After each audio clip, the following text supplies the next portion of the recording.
Hi, everybody. Welcome to Inside Geocaching HQ. This is the podcast from the Geocaching HQ office in Seattle, Washington. I am Chris Ronan. My username is RockChalk. I am one of the staff members here at HQ, and we are very glad that you would download our podcast. I had the pleasure of meeting a number of folks that listen to the podcast at the Geo Woodstock Giga event in Cincinnati, Ohio, late last month, and it was a real pleasure to meet a lot of you and to hear your questions and some suggestions that you had for the podcast.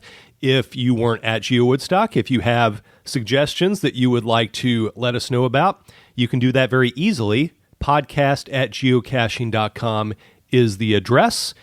If you have a topic idea, if you have a question that you'd like to ask, please send that to us. We always love to receive those emails. Again, it's podcast@geocaching.com. So it's that time of the year when people are often planning and going on vacations. So I thought it would be a great time to talk about GeoTours, which can be a great way to see new places. There's something that I've always enjoyed a lot myself as a player, especially because many GeoTours have a reward if you find a certain number of caches. Oftentimes it's a geocoin. I've earned other types of reward, but whatever it is, it's always kind of cool to have just a little extra incentive for going out there and finding a bunch of geocaches. Not that you need a reward for finding geocaches. Geocaching is its own reward. I'm just saying it's nice to have a little something extra, and that's what you often get from GeoTours. And so I have asked Jenn Seva to join us here on the podcast.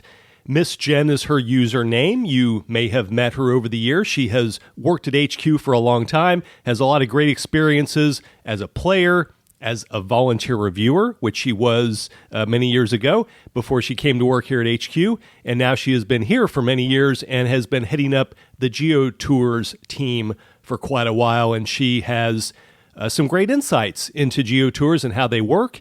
And so that's what we will be chatting about today. So without any further ado, here is me and MissJenn talking about GeoTours.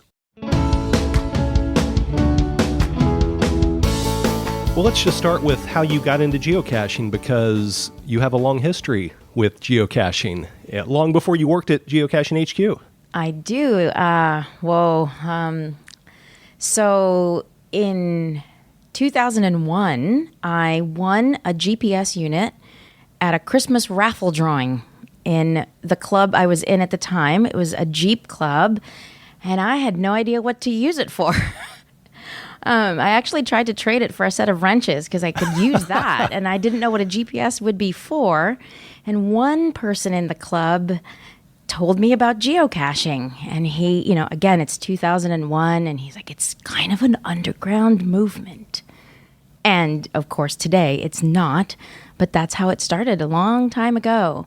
My first attempt to find a geocache was the day after Christmas. I DNF'd. And that hooked me because, of course, I had to correct that. Of course. And it's been a good long road since then. And besides playing, you were also a volunteer then eventually. Is that right? And that's right? Yeah. So I was in Pennsylvania. I was getting super into the game. I was asked to be a community volunteer reviewer. I was very pleased about this, of course. And so I was the reviewer named Misplaced. And not too big of a mystery to connect the player name to the reviewer name. And then a few years later, I moved to Seattle and became an employee. So you've been here for many years and have done a number of things over that time. I have. I started with working with the community volunteers, something clearly I had experience with. And then I have since moved to the business development team. I'm the senior manager of the travel and tourism team. And we work on GeoTours. And the team includes some other people. Some of the listeners of this show may know Jeff, Gear Guru. We also have Laura, Lolo Smitty, and Megs K. Brown. So the main topic of this conversation is GeoTours. For people that might not be familiar with them, what is a GeoTour and what is it all about and why should people be excited about them? Well, GeoTours are basically a combination of travel and tourism. It's something that many geocachers already do, and we created a set of tools on web and on mobile. So basically, GeoTours are official collections of caches. They work really well because you can go to a city or a park, a region, a destination, and it's a self-guided way to see the area. It's a curated, frequently themed set of caches, and so your visit has been essentially prepared by people who are local, who know what sites to see in the area with geocaching. It's a great way to plan a vacation. And how long have GeoTours been around? We launched the first GeoTours in June of 2012. So that was 6 years ago, and in that time frame, we've had over 100 GeoTours. There are some that have retired because they were, for example, celebrating the centennial of something. So that was meant to be a one-year celebration. There are others that have been around for the entire time that GeoTours have existed. And of course, everyone in between. You know, some are 3 years old, some are 4. Sometimes people ask me what the GT codes mean. So for example, if there is a GT 78, that doesn't mean it's the 78th GeoTour.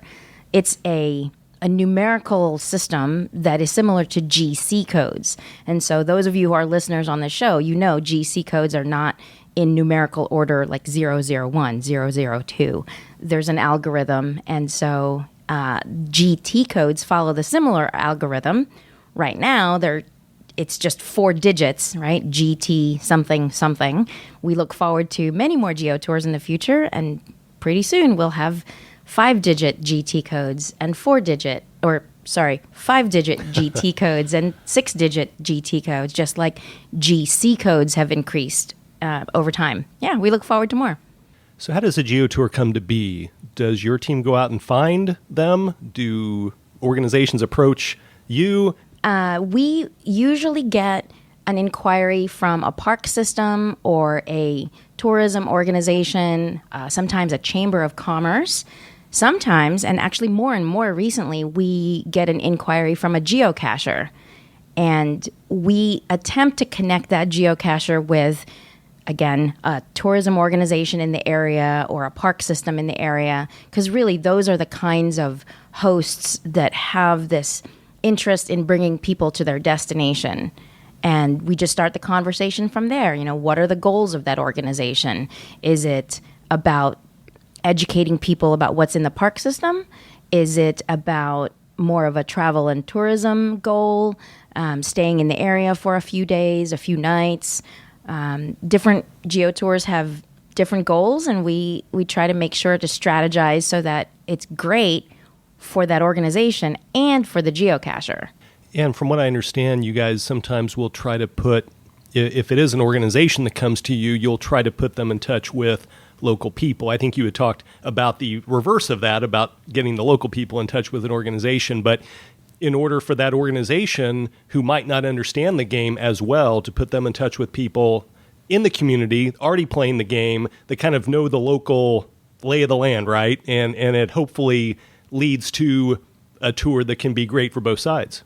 Absolutely. The best GeoTours are the ones where there is a local helper who is not a veteran of the game, but definitely experienced in the game. So we do reach out regularly to the local cachers in the area. Sometimes I'll know somebody already there. Sometimes we look at the hiders in the area and see who has really good favorite points or a really good track record in the game.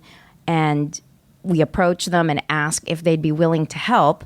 And, you know, usually we get a yes answer, and that is really appreciated. That's the expertise that the tourism organization needs to make it interesting for the geocacher. The hides are more creative. The hints are more appropriate. The locations are interesting. And so those of you who are listening on this show, you know, that might be you one of these days. And hopefully if I call and ask for help, you'd be willing to entertain the thought. One of the fun developments recently is the souvenirs for GeoTours. That was as somebody like myself who loves GeoTours and has done a lot of them, that was kind of fun to see that come out. And I know you were excited about it. Yeah, super excited about it. So for those of you who don't know, I think many of you already know that as of right now, there is now a completion souvenir available if you find all of the caches in a GeoTour. This just started in May. We began in the first week of May with a test of the HQ GeoTour, the small one right here outside of Geocaching headquarters in Seattle. And then on May 22nd, we released it to all of the GeoTours that are live around the world. So if you found all of the geocaches in a tour, then you get the souvenir, the completion souvenir, and each one is unique to each GeoTour. We're super excited about it. Yeah, now I have a reason to maybe go back to places. I'm the kind of person that usually I want to get the reward if there is one, and maybe that isn't to find all of the caches on the tour. I'll find as many as I need to, and then I go off to the next place. And now I'm like, gosh, I guess I need to go back to Columbus, Georgia, and finish that one. Or I need to go back to X, Y, and Z other places. So, indeed. Yeah. There's now a new incentive, so to speak. Many GeoTours have had reward coins, or in some cases, other rewards. I've known GeoTours to give away valuable prizes that are not geocoins, something like an overnight stay in a hotel or a watch or an ATV. As of now, we have the completion souvenir, and the system for earning the physical rewards is going to be different than the completion souvenir. Again, the souvenir you earn after finding every single one of the caches, but for the physical rewards, each GeoTour host chooses their own criteria. Sometimes there's a passport and a point system, and sometimes it's find 75% of the caches or what have you, or this specific subset. We like to keep it flexible because geocaching is really different from one part of the world to another. And it's a game. You got to pay attention to the rules. And I've received a few questions since we released this code in May. What about the GeoTours that are now retired? We would love to also offer completion souvenirs for those GeoTours, but first we wanted to see how the rollout in May would happen, and it happened really smoothly. There were a couple of bumps, but they were small ones, easy to fix. I'm happy to announce for the first time on this podcast that yes, indeed, we are going to award completion souvenirs for the older GeoTours that some of you may recall. So that's coming soon in a few weeks. And I'll have another reason to watch my profile page. That's right. I was kind of excited to see when that first rollout happened. I was kind of, because I couldn't remember necessarily which ones I have finished and which ones I may have missed one or two. And so, yeah, so I'll be watching again. Yep. You can watch your profile page on both web and on mobile because it'll notify you in both places. You talked a little bit about geocoins and other stuff like that. And that, for me, as a player, that was one of the things that got me into GeoTours in the first place when I well before I worked here. And that was something that when my wife and I go out caching, she's not quite as much of a freak about caching as I am, but she does like when there's a reward. Do you guys work with tour hosts, or how much input do you have on giving them advice on maybe what other GeoTours have done or what they might want to do with rewarding people? Sure. Yeah, we definitely spend a lot of time on strategy, again, based on the goals of the host organization. Some of that strategy it plays out in how many caches are hidden. Some of the strategy plays out in what rewards are available and what must you do to get that reward. We always want to keep in mind that this is a game that people are playing. So yes, it's challenging, but it ought to be fun the whole way through. That's the whole reason why we're playing, is to have some fun. And so we have various carrots, so to speak, at various levels. And the strategy of getting people to stay in town longer is a common one. And the reality, too, is that these rewards do cost the host some money. And so it's a balance between their budget and the strategy. So as you said before, there have been a lot of GeoTours since these things started around 6 years ago. Are there ones that come to mind for you personally that maybe you've been able to go out and do some of the... I know you can't do all of them because they're all over the world, but are there some that come to mind that stand out for you that you've been able to do personally? Absolutely. Some of my favorites include the Taking Flight GeoTour that's in Florida. I happened to go to Geo Woodstock when it was in Florida, and so I spent an extra amount of time to do the Taking Flight GeoTour. Regrettably, I didn't finish it because some of them required a kayak and paddling for a good long time, and there was a recent storm that had fallen a tree across the waterway, so that was inaccessible, and there were a few others I didn't catch. So I look forward to returning because that GeoTour is still live.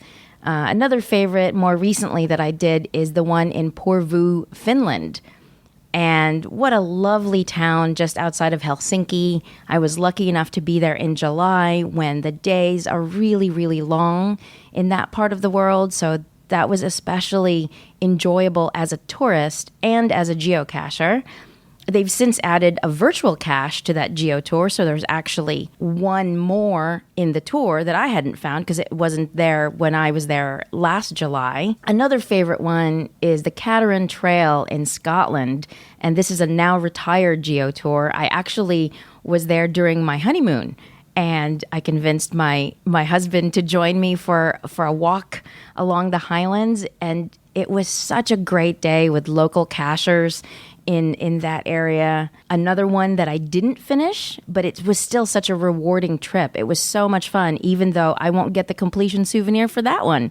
It's okay. I still had a great time. One of the things that I think is great about GeoTours is how they can not just be a fun thing for geocachers and hopefully a positive thing for the partner who is sponsoring it, but that it can introduce the game to people in the community who aren't geocachers. So the muggles out there. And I think one of the examples that kind of brought that home for me was when I went to Geo Woodstock a few weeks ago and did the Donut Trail GeoTour and the Butler County Donut Trail. Yes. And it was amazing how many non-cachers I came across, not just at the donut places, but the people that were all very aware of this geocaching thing, and it was very cool to see them introduced to the game in such a positive way, and I would imagine that happens in a lot of other places too.